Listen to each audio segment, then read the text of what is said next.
All right. So one of my favorite things about both you, Tati, and you, Steve, is that you both have a growth mindset and you both look at the world in a similar but quite different way when it comes to the lens through which, from a business perspective, right? Steve is very technical and deep tech.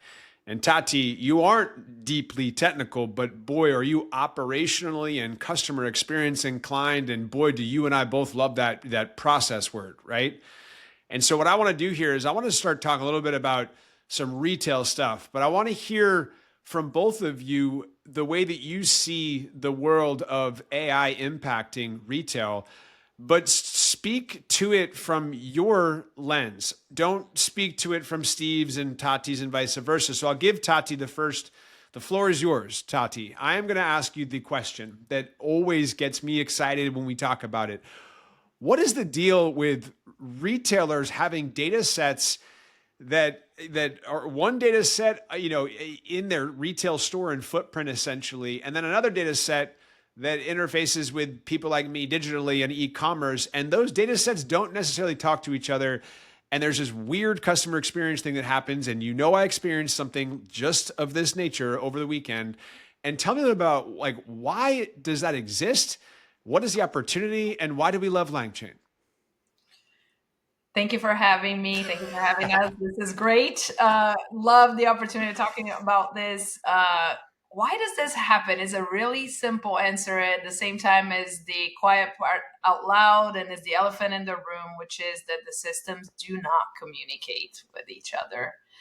They're not set to do that. I call it for decades in the business. I call it the Frankenstein. Yes. Because it's always a system that was there in the first place, and then there was another one on top of that. There was another one on top of that. Various over the years, various software providers, various solutions, various tools solving for different problems that get put on one on top of the other on top of the other. It's kind of building a car, but with parts from other cars that are not the ones set up to do Not a that. great looking car. Yeah. And Not I like a design, so car. I feel that. It may work, it may get you from point A to point B, but it stops many times, it breaks down, it's clunky, you might need to push it manually a few times, more than a few times. So it's my best analogy. It's just, it doesn't communicate. The other reason for that is that because the question could be, well, why doesn't it then? Why don't you put something that? Because it's before the technology that we're looking at right now, and this is one of the reasons why I'm most excited about it. I'm jumping ahead on the LangChain, but before the technology that we see now, you had to kind of rip everything off, and Steve can talk way better than I can talk about this, but essentially in layman's terms, you had to rip everything out and put a new one in, hope for the best, account for the losses, which you probably, be 3, 4, 10 times more than what you've accounted for, because it's really more complex to do that than one would imagine with all the old processes, etc. We can get into all sorts of geeky details on this, but the truth is that there really are no resources, not enough resources to do that.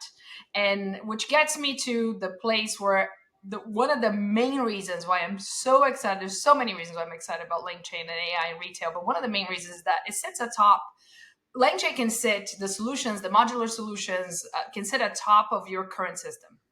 So in a nutshell, they meet you where they are, and they can really solve for these problems without being yet another stitch, yet another part, another aftermarket part that you're trying to put on that car.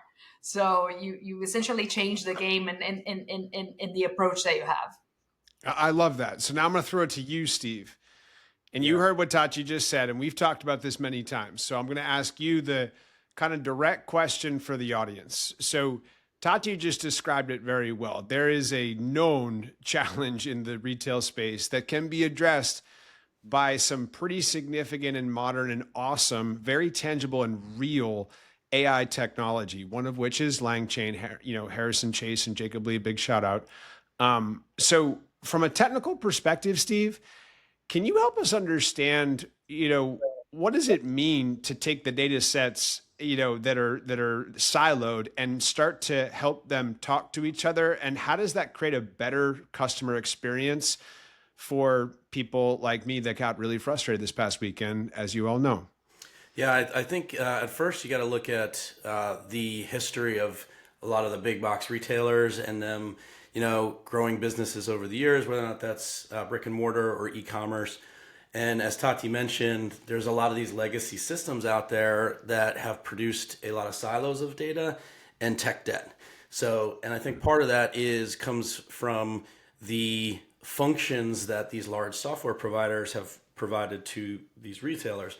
ERP systems, big data warehouse providers, customer data in a CRM, and they're all disconnected. Yeah. So what an AI layer and what LangChain provides on top of that is the connected tissue amongst those various different systems.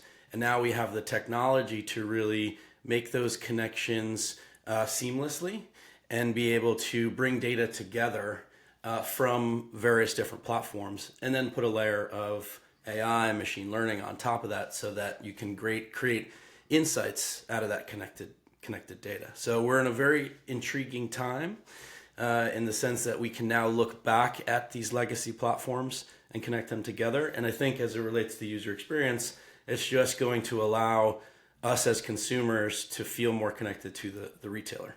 So what I mean by that is like your experience this weekend, if they don't know you, right? They don't know what Alec wants. Well, they did know me, but they chose not to know me. You know what I mean? Yes.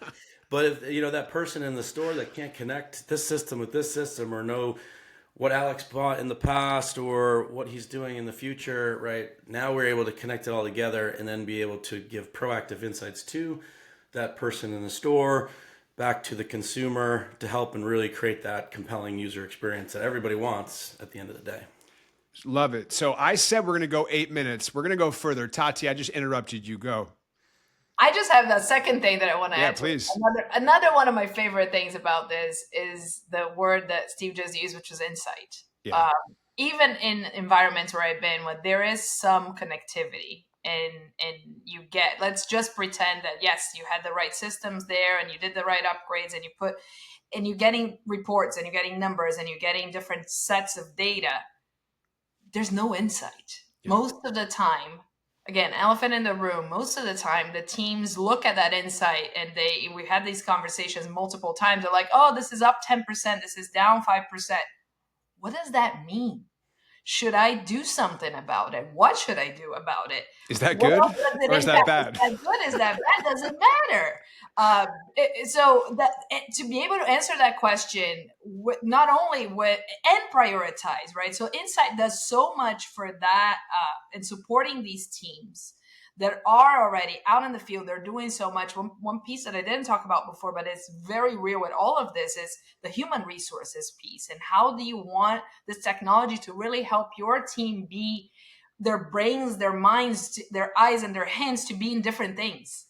The things where they add the value instead of working through these other pieces that, technology could really not only take over, but improve tremendously. Agreed. So I'm not going to name the name. I told you I wouldn't do it, but I am going to lay it out for you guys to then take it home and describe what tangibly could be done like yesterday to improve this experience and why we get so excited about the intersection of all of this stuff. And so the long and the short of it is I went to a retailer to buy some things, and this is a retailer I go to quite often. And they have a loyalty program. And so you can look and you can see the last 10 years of all the different things I've bought. And so when I went in there, I trusted that, because these folks are known for their, customer experience and service and knowledge and all these things. I trusted that they were advising me as to, hey, this is why you should purchase this and so on and so forth. And what do I come to find? What I bought from them wasn't compatible. It pretty much cost me a bunch of time over the weekend. It was very frustrating. And when I returned to this store, I talked to another person who literally worked physically in the exact same environment, but this person decided to take upon themselves and go back to their system. And of course, me being me, I'm like, hey, can I look over your shoulder? The guy's like, yeah, sure, go ahead. And so I'm looking over his shoulder and he's going into the system and he's literally interpreting information about my purchasing history and my kit and so on and so forth. and then starts looking at the various options and makes an advisory judgment of, hey, I think you should do this, this, and this, and purchase this because this is going to be much better for you. It was perfect, right? And so now I have my guy, right? I know exactly who I'm going to. But at scale, that, like, the question I have for you, I'm going to start with Tati, and we're going to be cognizant of time here. We got to keep it under 14 and a half minutes, and we're at 10:12. That's my fault. I'm talking too much. Number one, Tati, and then number two, Steve. First one for Tati. Why is it that all of that stuff happens, and it just so happens that one person doesn't provide that kind of advisory service, even though I guess they kind of have access to the same system and tools, and the other one does? And how do you fix that, right? Because it's more than a technology thing, clearly. Well, is the people, process, technology. The process isn't there. And when you're talking about people, if the process isn't there, then you can have the training, but you're not going to have the execution. You're not going to have consistency. Consistency is the hardest thing when you're talking about customer experience. Two things I find it to be, well, three things actually are really, really complex, even if they are complex to implement, if they're a simple concept. The first one is figuring out what is it that you need to change, and what are the exact issues, and going deep and understanding that. So that's one. And you need someone that knows exactly what they're looking for and exactly what they're doing to do that. The second one is figuring out, with that information at hand, what are the actions? What are the things that will make that happen? Or, as I like to say, will make it really hard for that not to happen, right? Yeah. How do you create those guardrails? And again, technology here can be a tremendous help in enhancing process, in enhancing experience, and enhancing that your particular example and what you went through, because so much of it could have been so easily solved by technology. I know. It's maddening beyond belief. Oh. Even the product itself is something that can be. We're not going to talk about who it is, but But then the third thing, the hardest one, is consistency. Because if you don't have those first two, and specifically a process that follows through, and you do create the right guardrails, it's inconsistent. So what you experience, which is the one person that you find, which so many of us experience in so many different places, in every place pretty much, they either find your person, or you keep trying and trying and trying until you give up going to that retailer, right? So I'd love to hear what Steve has to say. Yeah, so thank you, Tati. That was excellent. And Steve, let's get a little crazy with some AI agents, wink, wink, right? Like, what's the solve, and what's possible, and how do we, anyway, I don't want to belabor the point, but you go, like, when you hear that, where does your mind go, and what kind of an experience can we create with real tangible stuff that exists today? Yeah, I think to Tati's point, it really is about kind of the people, process, technology, and the training side of that person in the store. But there's a user experience aspect of it that comes both from the consumer, yourself going to that store, and the person in that store that is bringing you that experience. And I think we can use AI and the new technologies to provide the in-store worker with the knowledge of who the consumer is, right? So we're working with one client right now that actually is looking to kind of bring data in from various different systems, bundle it together from like the point of sale system, insights from the loyalty side. And loyalty, to me, those systems are all siloed too. So it's like, your points programs are kind of dead. At the end of the day, the consumer wants just a great user experience.